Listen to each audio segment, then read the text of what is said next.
think tank which campaigns for lower taxes has developed an app which puts local councils in the spotlight. The Taxpayers Alliance says its new app, which pulls together a different set of data on council spending, will help people in England see what's happened to their council tax bills over the past 20 years, or how much the head of their council is paid. Some local authorities have welcomed the idea, but not everyone is convinced it gives a full and fair picture. Ellie Price reports. Ever thought, gosh, I wonder what the council tax history is in this borough? Or, what are councillors' allowances in this local authority? Now the answer is even easier to find out, apparently. Hello, how are you? Nice to see you. So, how does this app work? You go onto the app, pop your postcode in, and instantly 9 different reports come up that we've done over the last year or two. It really gives taxpayers lots of information, from the amount paid to staff, to the amount of government art that's on set, on show, trade union office space, lots of different information that arms the taxpayer with the data that they need to hold their local government to account. This is all information that is already available though, isn't it? A lot of them make the data available. What they don't do is make it easy to digest for taxpayers. So I think the problem is that you'd have to go on, download the spreadsheets, download all the PDFs, try and look through them all to see the information that you need.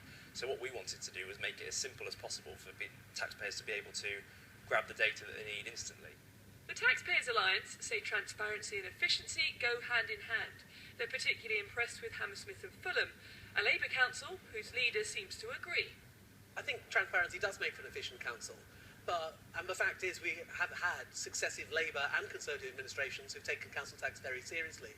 The difference is, this year the government have told us that they fully expect us to put council tax up by 3.75%, and they've removed the incentive for freezing or cutting council tax. But we're still one of the handful of councils in the country who managed to freeze it.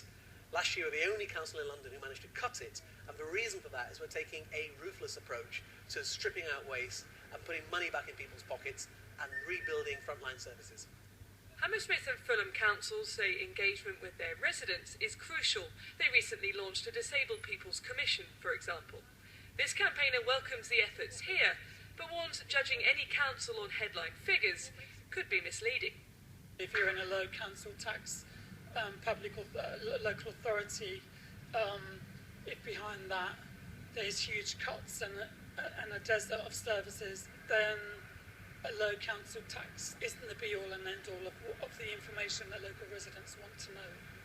The Local Government Association insists councils are the most efficient part of the public sector and say the new app is unnecessary because it replicates information that's already available. But if you do want to have a look, your TPA is ready for download today.